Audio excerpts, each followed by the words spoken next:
kui sul on füüsiline piibel kaasas, siis sa võid selle avada Vanas Testamendis ja Ruti raamatu esimeses peatükis, siis me vaatame täna siis sellesse kirja kohta.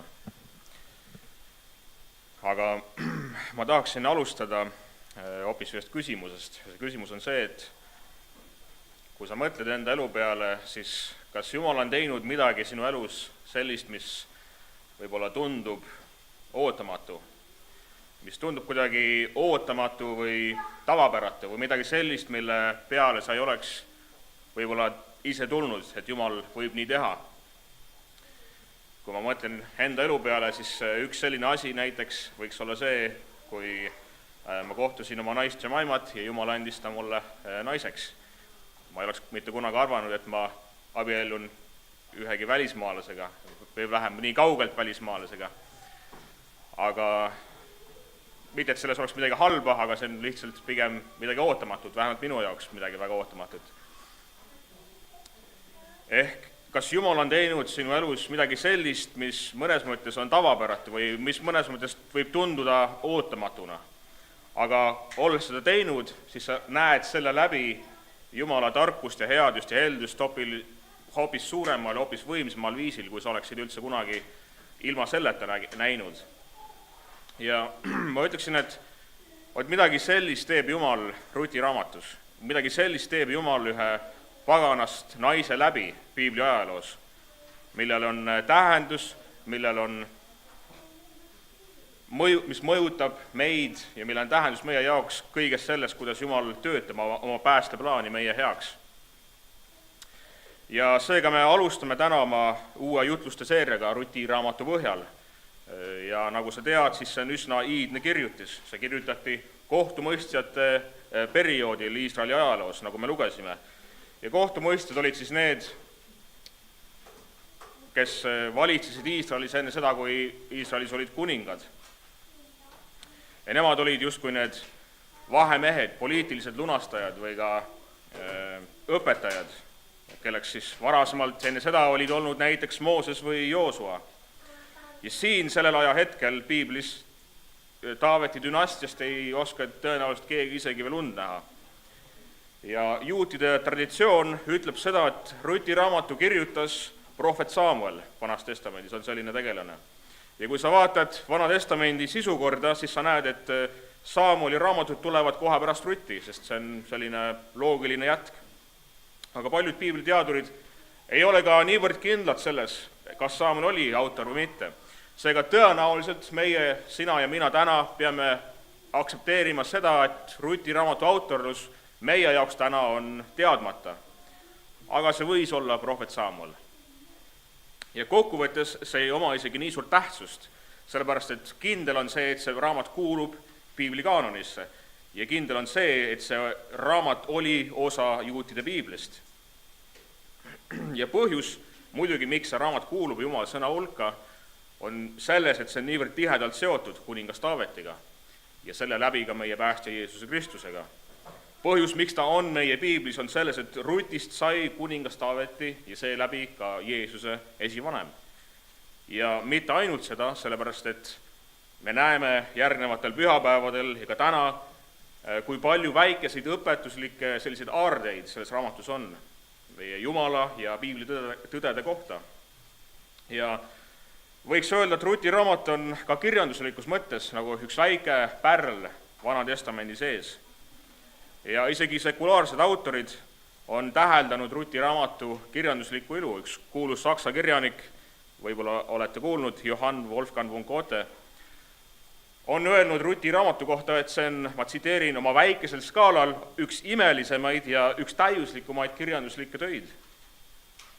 Aga nagu ma ütlesin, siis Ruti raamat mõnes mõttes võib tunduda ootamatu, sellepärast, et kui sa loed Vana Testamenti, siis see räägib sellest, kuidas Jumal armastab oma Iisraeli rahvast ja ta toob nad Egiptuse vangipõlvest välja, ta annab neile Moosese läbi seadused, mille najal siis nad peaksid elama ja kuigi Moosese seadus räägib ka sellest, et juudid pidid olema ka valguseks paganatele ja Vanas Testamendis on palju ettekuulutusi selle kohta, et Jeesus pidi tulema siia maailma ja et Jumal tahab päästa ka paganaid.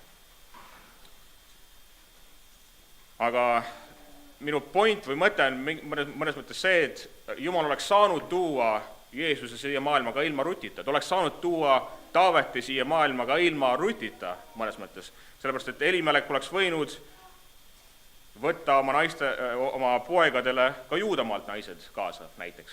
Või Elimelek oleks võinud lihtsalt jääda Juudamaale, nagu paljud teised ka tegid. Mitte kõik ei läinud Moabi väljadele ega hüljanud seda Juudamaad, kuhu oli tulnud nälg. Aga Jumal nägi teha seda heaks täpselt niiviisi, nagu me siit lugesime.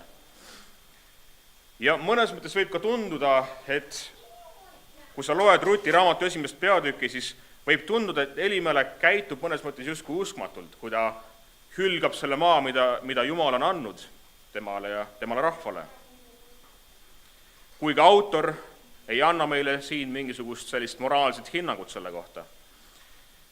Ja põhjus muidugi on selles, et Iisraeli maal on nälg, mis kõlab meie jaoks tõenäoliselt üsna tavapäratult, sellepärast et me ise ei ole mitte kunagi nälga kogenud. Aga see oli midagi, mis oli iidses maailmas üsnagi tavapärane nähtus ja suuresti tihti sellepärast rahvad rändasidki ühest kohast teise. Ehk meil siin on mõnes mõttes kaks sellist aspekti. Üks aspekt on see, et Elimelek mõnes mõttes käitub justkui uskmatult, kui ta hülgab selle maa, mille Jumal on andnud temale ja ta rahvale. Või vähemalt me saaksime nii mõelda. Ja teine aspekt on see, et Elimeleki emigreerumine on tingitud välisest faktorist. Ja siis me loeme edasi sellest, kuidas Elimelek ja Noomi pojad võtavad endale Moabi naised, milles mõnes mõttes ei ole midagi erakordset, mõnes mõttes loo narratiivi mõttes ei ole sellest midagi tavapäratut, sellepärast et keda sa ikka võtad naiseks Moabi väljadel, kui mitte Moabiite, sellepärast et seal ei olnud Iisraeli lapsi, kelle hulgast endale naisi võtta. Ja Rutist omakorda, kes on siis üks nendest naistest, kes on pagan, sellest saab Jeesuse esivanem. Ja nüüd me tuleme ühe väga, ma ütleksin, olulise aspekti juurde, mida ma tahan rõhutada, ja see on see, et Jumal ei tõuganud Vanas Testamendis paganaid enda juurest ära. Iisraeli rahvast ei iseloomustanud Vanas Testamendis mitte see, et nad olid kuidagi Jumala silmis etniliselt puhtamad või paremad kui kõik teised rahvad, vaid see oli nende usk, mis neid eristas ja mille kaudu Jumal tahtis neid eristada. Aga paganad said alati tulla Iisraeli rahva juurde, kui nad tahtsid. Ja kui nad tahtsid Iisraeli Jumalat teenida. Nad lihtsalt pidid saama väliselt juutideks. Ja kui sa loed Moosese seadust, siis seal on kirjas, et Iisraeli rahvas ei tohtinud enda poegadele võtta naisi paganate hulgast. Aga see põhjus ei olnud rassilises puhtuses või selle rassilise puhtuse hoidmises, vaid selles, et Jumal teadis, et kui nad hakkavad võtma omale naisi paganate hulgast, siis need samad naised viivad need endaga kaasa, teenima teisi jumalaid ja need viivad nad ära Iisraeli jumalast. Ja see on täpselt see, mis juhtus kuningas Saalomoniga, kui sa loed kuningas Saalomoni lugu. Aga kui nendest paganatest said proselüüdid, ehk Iisraeli jumala teenijad. Ja kui nad jätsid oma võltsjumalad maha ja nad teenisid üksnes Iisraeli jumalat, siis juutidel oli igasugune õigus Moosese seadusest tulenevalt võtta neid justkui etniliselt paganaid endale naisteks. Ja päästa ja ligipääs Jumala juurde oli alati kättesaadav paganatele Vanas Testamendis. Ja see lihtsalt ei olnud nii ilmselgelt, see lihtsalt ei olnud nii laiaulatuslikult, nagu me seda näeme Uues Testamendis. Aga ma tahan, et sa näeksid seda, et Rutt ei saanud osaks Jumala rahvast alles raamatu lõpus, kui Boas temaga abiellub. Ta ei saanud osaks Jumala rahvast isegi mitte siis, kui ta koos Noomiga Juudamaale kolis, vaid ta oli osaks saanud Jumala rahvast juba seal Moabi väljadel. Ja miks ma seda ütlen, on sellepärast, et tema sõnad Noomile näitavad seda nii selgesti. Ehk minu point on see, et Rutist oli saanud Iisraeli jumala teenija ja järgija. Ta ei olnud ebajumala teenija ja ta ei teeninud ega järginud oma enda pagan rahva jumalaid. Ja ma tahan, et sa näeksid siin kui imeliselt Ruti raamat näitab meile Jumala ettenägelikkust ja Jumala ettehooldust. Aga mis asi see Jumala ettehooldus on, me võiksime küsida. Või nagu küsib meie baptistide katekismus ja 14. küsimus, ma tahtsin seda näidata siit ekraani pealt, aga ma ei saanud seda oma slaide kahjuks sealt arvutist kätte, seega sa pead lihtsalt kuulama seda. Ma tahtsin seda panna siia, sellepärast et need laused ja need tõed, mida need usutunnistus ja katekismus siin edastavad, on üsnagi nüansirikkad. Nii et kuula tähelepanelikult. Aga selles samas baptistide katekismuses ja 14. küsimus on see, mis räägib Jumala ettehooldusest. Ja siin küsib nii, millised on Jumala ettehoolduse teod? Ja vastus kõlab, Jumala ettehoolduse tegudeks on tema kõige püham, targem ja võimsaim valitsemine kõigi tema loodud olendite ja kõigi nende tegude üle ning nende ülalhoidmine. Ehk siis ühest küljest valitsemine, teisest küljest ülalhoidmine. Jumala ettehooldus on see, kui sa mõtled Joosepi loo peale Vanas Testamendis. Joosep on Jaakobi noorim laps, tema vennad vihkavad teda sellepärast, et ta on ka ise, võiks öelda, natuke üleolev ja kuna isa teda siis peab kõige paremaks, mõnes mõttes kohtleb teda nagu ta oleks kõige parem, siis tema vennad vihkavad teda ja nad müüvad ta Egiptusesse orjaks. Aga seal Jumala ettenägelikkuse läbi Joosepist saab hoopis Egiptuse maavalitseja. Ja siis ta on justkui suure laujärjel siis Potifari naise läbi või tema tõttu ta kaotab kõik, mis tal seal oli ja ta pannakse vangi ja ta on tõenäoliselt aastaid seal vanglas, mõnes mõttes lootusetus olukorras, tal ei ole lootust sealt välja pääseda. Ja siis Jumala ettehoolduse läbi jällegi ta tõuseb tagasi sinna positsioonile, kus ta kunagi oli olnud, Egiptuse maavalitsejaks. Ja selle läbi Jumal päästab siis Joosepi läbi kogu Jaakobi perekonna näljast ja surmast. Ja ma tahaksin meie lugeda veel meie 1689. aasta baptistide usutunnistusest mõned lõigud, mis kirjeldavad seda Jumala ettehooldust. Ja ma tahan, et sa mõtleksid nüüd selle Ruti raamatu peale ja selle Ruti raamatu esimese peatüki peale, mida me just lugesime. Aga 1689 baptistide usutunnistus, peatükk 5 on see, mis räägib Jumala ettehooldusest. Kui sul on see fail kusagil telefonis lahti, siis sa võid selle sealt üles otsida. Seda siia kahjuks hetkel ma ei saa panna.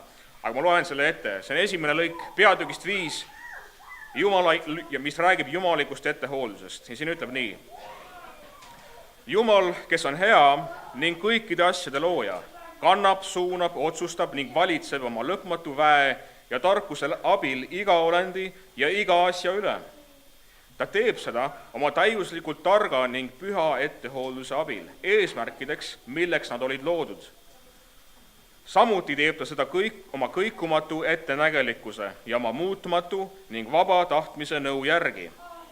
See kõik juhib meid ülistama tema tarkuse aulisust, väge, õiglust, lõpmatut headust ning halastust. Ja lõik 2 ütleb edasi.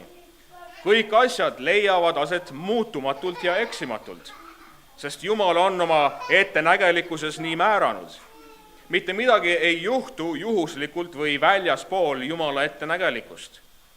Samas on Jumal selle sama ettehoolduse kaudu määranud ka reaalses ajas ilmuvad teisejärgulised põhjused, mille läbi kõik juhtub. Need juhtuvad vabalt, tingimuslikult või paratamatult. Nüüd mõtle korraks Ruti loo peale. Iisraeli maa peal on nälg, mis sunnib Elimelekit Moabi maale kolima. Ja Elimelek sureb, mis on juba mõnes mõttes tragöödia ja äärmiselt raske olukord. Nüüd läheb 10 aastat mööda ja Elimeleki pojad ei saa selle aja jooksul mitte ühtegi järglast. Ja nagu ütleb üks Tšehhi vanasõna, et ei ole ühtegi nii halba olukorda, et see ei saaks veel halvemaks minna, siis ka Noomi mõlemad pojad surevad. Ja Noomi on mõnes mõttes jäetud justkui sellise meeleheitlikku olukorda, kus ta on üksinda oma 2 miniaga ja ta teab, et põhimõtteliselt kui kõik jääb nii, nagu see on, siis nad tõenäoliselt lihtsalt surevad kuhugi. Ja mida ta ette võtab, on see, et ta läheb tagasi oma rahva juurde, ta läheb tagasi Juuda maale. Ja ta proovib samal ajal oma miniadest lahti saada. Isegi kui ta tõenäoliselt isegi ei tahaks seda, aga see olukord sunnib teda selleks. Ja siis me loeme Ruti kindlameelsusest jääda koos temaga. Ehk me näeme seda, kui imeliselt Jumala ettehooldus nende olukordade läbi töötab. Mitte midagi siin loos ei juhtu justkui juhuslikult, sest meil on Jumal, kes omab kontrolli selle maailma üle ja ta omab kontrolli oma päästeplaani üle. Tal on voli lasta maal vilja kanda, tal on voli lasta maalt vili ära võtta. Ja tal on voli täita oma plaane läbi inimliku tragöödia või meeleheitliku olukordade ja läbi inimlikult halvade otsuste. Selleks, et anda meile üks imeline pilt sellest, et Jumal toob paganad oma rahva keskele hoopis suuremal, hoopis võimsamal viisil ja määral, kui see üldse kunagi oli Vanatestamendi aegadel.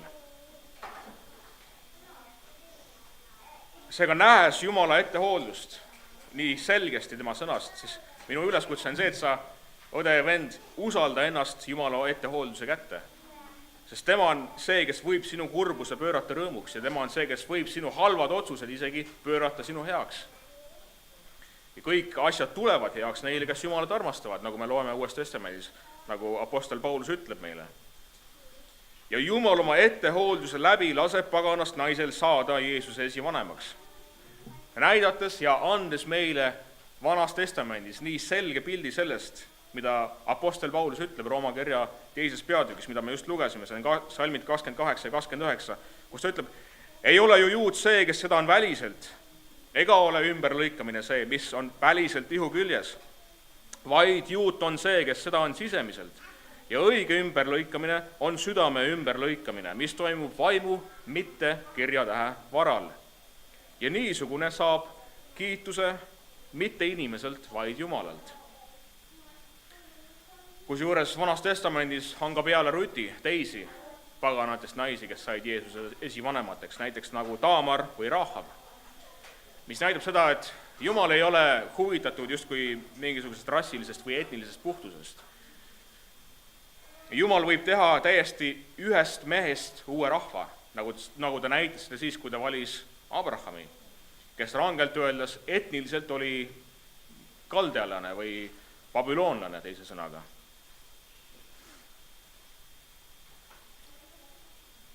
Aga ma tahaksin nüüd, et me keskenduksime nendele sõnadele, mida Rutt ütleb siin nendes 16. ja 17. salmis, millest ma enne mainisin, et need näitavad niivõrd selgesti seda, et Rutist oli saanud Iisraeli Jumala, maa ja taeva looja teenija. Ja ma loeksin need 2 salmi uuesti meile ette, kus Rutt ütleb siis nii. Ja kuid Rutt vastas, ära käi mulle peale, et ma sind maha jätaksin ja pöörduksin tagasi sinu juurest. Sest kuhu sina lähed, sinna lähen ka mina. Ja kuhu sina jääd, sinna jään minagi. Ja sinu rahvas on minu rahvas ja sinu Jumal on minu Jumal. Kus sina sured, seal tahan ka mina surra. Ja sinna maetagu mindki. Issand, tehku minuga ükskõik mida, ainult surm lahutagu sind ja mind. Ehk, mida me näeme siit? See, mida me näeme, on ühest küljest Ruti, võiksime öelda, lahkus ja armastus Noomi vastu, mis paneb teda käituma mõnes mõttes nii irratsionaalselt ja ennast salgavalt. Aga vähemalt mina olen veendunud selles, et see on midagi enamat, kui lihtsalt lahkus ja armastus Noomi vastu. See on ka seda, aga ma arvan, see on fundamentaalsemas mõttes armastus Noomi Jumala vastu, ehk Iisraeli Jumala vastu. Sest Rutist oli saanud Iisraeli Jumala järgija. Me ei tea, millal Rutt oma südames pöördus Moabi ebajumalatest Iisraeli Jumala poole. On võimalik, et Rutt oli pöördunud Iisraeli jumalate poole siis, kui Noomi poeg tamale naiseks võttis. Ja nagu ma mainisin, sellisel juhul Noomi pojal oli igasugune õigus võtta justkui etniliselt pagana endale naiseks. On ka võimalik, et Ruti pöördumishetk on siin, kui me neid sõnu loeme. Ja enne seda Noomi oli olnud tavaline moabiit, tavaline ebajumala teenija. Me lihtsalt ei tea seda. Ja Noomi pojad olidki käitunud valesti, vähemalt ühe puhul neist me näeme seda. Ja see võis olla Jumala kohtumõistmine nende üle, et nad surid, et Elimeleki pojad surid ja nad ei jätnud maha mitte ühtegi järglast 10 aasta jooksul.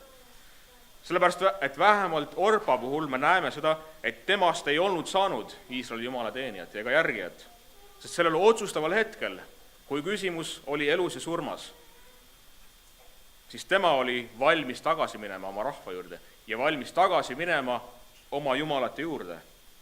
Aga Rutt ei olnud selleks valmis. See, mida me Ruti puhul näeme, on täielik kindlameelsus minna koos Noomiga, tulgu mis tuleb. Käituda justkui täielikult vastupidiselt sellele, mis tundub loogiline, mis tundub mõistlik. Sellepärast, et Noomi soovitus Rutile on, me võiksime öelda, inimlikus mõttes loogiline, inimlikus mõttes mõistlik, sest vanema inimese soovitust üleüldiselt on mõistlik ja tark kuulata. Ja eriti selle aja kontekstis me võiksime öelda, et Noomi sõnadele mitte kuuletumine on sotsiaalselt ja kultuuriliselt üsna ebakohane. Aga Noomi teab, et temal ei ole võimekust Ruti eest hoolt kanda. Ta ei saa talle lubada mitte midagi. Ja ta teab, et neil oleks mõlemal kergem mõnes mõttes, kui nad üksteisest lahku läheksid, sellepärast, et eraldi, olles üksinda, on neil ikkagi kergem teiste inimeste poolt abi ja tuge leida. Üksinda mõnes mõttes on lihtsam kõiki asju teha. Kui sa lähed võõrale maale tööd otsima, siis üksinda on lihtsam tööd leida, kui olles kahekesi või kolmekesi või viiekesi. Seda enam, et Rutil on perekond, kelle juurde minna. Me loeme sellest teises peatükis ja salmis 11, kus Boas ütleb tolle, ta ütleb, et ma olen kuulnud, kuidas sa jätsid maha oma isa ja ema ja oma sünnimaa ja tulid rahva juurde, keda sa enne ei olnud tundnud. Rutil on perekond, kuhu minna. Aga Ruti jaoks ei ole enam küsimust nendes asjades, sest ta on otsustanud jääda koos Noomiga ja mis olulisem, ta on otsustanud järgida Iisraeli Jumalat. Ta on otsustanud olla osa sellest riigist, mis kuulub Jumalale ja ta on otsustanud kas või tungida sinna sisse ja ta ei lase ennast ümber veenda. Nüüd ma tahan, et me läheksime korraks Uude Testamenti ja me loeme ühe salmi Luuka evangeeliumi 16. peatükist. See on muuseas üks minu lemmikuitest kirjakohtadest Uues Testamendis ja ma olen vähemalt ühes mu ütluses ka seda enne maininud. See on Luuka evangeelium ja 16. peatükk ja salmis 16, kus Jeesus ütleb sellised sõnad. Ja ta ütleb, et Moosese seadus ja prohvetid ulatuvad Johanneseni ehk kuni Johanneseni. Ja sellest ajast peale kuulutatakse evangeeliumi Jumala riigist ja igaüks tungib väevõimul sinna sisse. Nüüd siin selles kirjakohas Jeesus räägib variseridega ja ta räägib oma tähendamissõnu ja nende sõnade mõte siin ühest küljest on see, et variserid peaksid olema just need, kes nõuavad seda Jumala riiki taga, kes tungivad sinna sisse, sellepärast, et neil on kõige rohkem teadmisi sellest Jumala riigist. Aga iroonilisel kombel nemad ei ole nende igaühe hulgas, kellest Jeesus räägib, vaid need igaüks siin on tihti hoopis paganad, nagu me evangeeliumitest ka näeme. Ja kui ma mõtlen nende sõnade peale siis ma ei tea, kuidas sulle, aga mulle paratamatult meenub Rutt ja mulle meenuvad need sõnad, mida Rutt Noomile ütlevad. Jah, see kontekst on teine. Jumala riik ei olnud tulnud sellise selgusega ja nii silmnähtavalt Ruti ajal või Noomi ajal. Ja seda evangeeliumi Jumala riigist ei olnud Jumal teinud avalikuks sellisel viisil, nagu ta tegi seda Jeesuse läbi. Aga see sama evangeelium oma olemuselt oli olemas, nagu me näeme kas või 1. Moosese raamatu 3. peatükist juba salmis 15, kus Jumal annab selle tõotuse naise seemnest. ja mis olulisem, Jumala riik oli olemas ja Rutt omakorda nüüd osutub selleks inimeseks, kes tungib sinna sisse. Ja minu üleskutse sulle täna, õde ja vend, on see, et meie osutuksime nendeks, keda leitakse tungivat sinna Jumala riiki, et me osutuksime nendeks ründajateks, nagu Luuka 16:16 paralleelkirja kohas öeldakse. See on kirjas Matteuse 11 ja 12, kus Jeesus ütleb, Risti ja Johannese päevist tänini rünnatakse seda Jumala riiki ja ründajad on need, kes kisuvad selle enda kätte.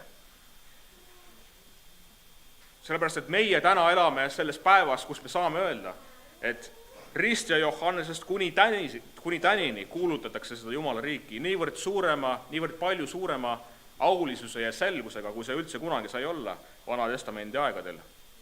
Mis tähendab väga lihtsalt seda, et meie kätte antud privileeg olla leitud nende hulgast on palju suurem. Ja meie kätte antud kohustus olla leitud nende hulgast, kes tungivad Jumala riiki, on niivõrd palju suurem. Ja ma tahan, et kui sa vaatad neid Ruti sõnu 16. ja 17. salmis, siis et need innustaksid täna sind järgima Jeesust ja tungima sinna Jumala riiki samasuguse otsustuskindlusega ja samasuguse meelekindlusega, nagu me Ruti puhul näeme. Et sa läheksid sinna Jumala riiki, maksku see sulle, mis maksab. Ja ma võin sulle juba ette öelda, see maksab sulle sinu elu. Oma elu hinnaga sa pead minema sinna Jumala riiki. Minema sisse sellest kitsast väravast, mis viib ellu. Sellepärast Jeesus ütleb, et kes tahab olla minu jünger, see võtku oma rist ja järgnegu mulle. Ja rist ilmselgelt viitab enesele suremisele. Samamoodi nagu kui me mõtleme Rutile, siis koos Noomiga minemine mõnes mõttes maksis talle tema senise elu. Selle elu, millega ta oli harjunud ja selle elu, mida ta teadis, mis tal oleks võinud olla oma isa kojas. Aga see on huvitav, mida Noomi teeb siin. Ta tõenäoliselt võiksime mõelda, et ta ei soovi oma südames päriselt, et Rutt ta maha jätaks. Aga ta ütleb talle ikkagi, et Rutt, jäta mind maha, mine, sest sul on lihtsam ilma minuta. Ja minul on lihtsam vist ilma sinuta ka tõenäoliselt. Aga ta ütleb talle ikkagi seda. Sellepärast, et Rutt ei soovi, et Noomi ei soovi, et Rutt tuleks koos temaga justkui tema pärast mõnes mõttes. Et Rutt tunneks justkui mingisugust sellist sotsiaalset kohustust oma ämma ees. Ta soovib, et isegi kui Rutt tuleb koos temaga, siis see oleks ainult ja üksnes tema kindel veendumus ja soov. Ja kui me vaatame evangeeliumitesse jällegi Uute Testamendi, siis me näeme, et Jeesus vähemalt ühel puhul tegi midagi sarnast. Kui me vaatame Matteuse evangeeliumisse ja 8. peatükki, salmid 18 ja 20. Matteuse 8, 18 ja 20 on kirjas sellised sõnad. See on lõik siis, kus Jeesus nägi rahva hulka enese ümber ja ta käsib minna vastaskaldale ja üks kirjatundjatest ütleb temale, siis astub Jeesuse juurde ja ütleb talle, õpetaja, ma tahan sulle järgneda, kuhu iganes sa ka läheksid. Ja Jeesus vastab talle, rebastel on urud ja taevalinnudel on pesad, aga inimese pojal ei ole, kuhu ta oma pead võiks panna. Huvitaval kombel siin Jeesus ei ütle talle, et väga tore vend, tule järgne mulle. Need sõnad, millega Jeesus vastab, ei ole just eriti julgustavad, me võiksime öelda. Ta võtab mõnes mõttes justkui tema entusiasmi nagu maha ja ütleb talle, et kui sa tõesti tahad mulle järgneda, siis pea kõigepealt, mille sa näed seod. Istu kõigepealt maha ja mõtle järgi, kas sul on selle lõpetamiseks, mida sa ette võtad. Istu maha ja mõtle, kas sa päriselt tahad seda, mida sa praegu võib-olla mingisuguse emotsiooni pealt väidad. Istu maha ja mõtle järgi, kas sul on võimekust minna 1000 selle vastu, kes tuleb 10 000 sinu vastu. Ja ta ütleb midagi veel kardinaalsemat.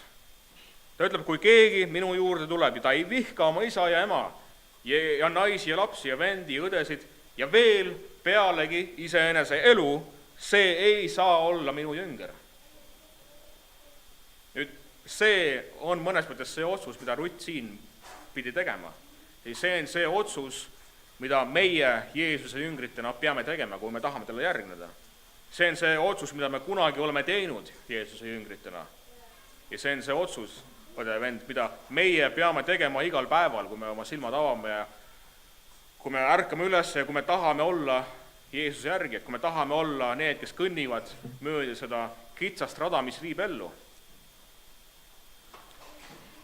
Aga siin, kui me loeme Ruti esimese peatüki lõppu, siis ma arvan, see nõustu, et see ei lõpe just eriti hästi. See lõpeb pigem kurval toonil. Sellepärast, et Noomi on tagasi oma maal, ta on tagasi oma kodus mõnes mõttes ja Rutt on koos temaga. Aga elu on nüüd raske ja elu on nüüd ettearvamatu.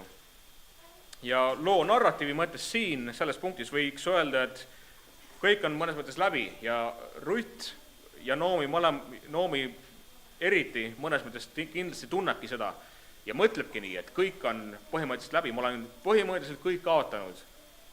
Ja see, mis meid ees ootab, on lihtsalt üks sünge ja ebakindel tulevik.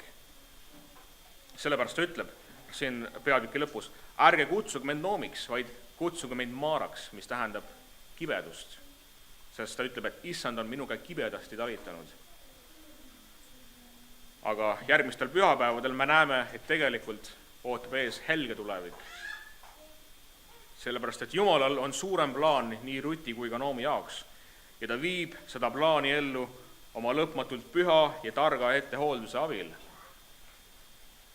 Sellepärast, et nii Ruti kui ka Noomit ootab ees päästmine ja lunastus sellest olukorrast, kuhu nad on sattunud.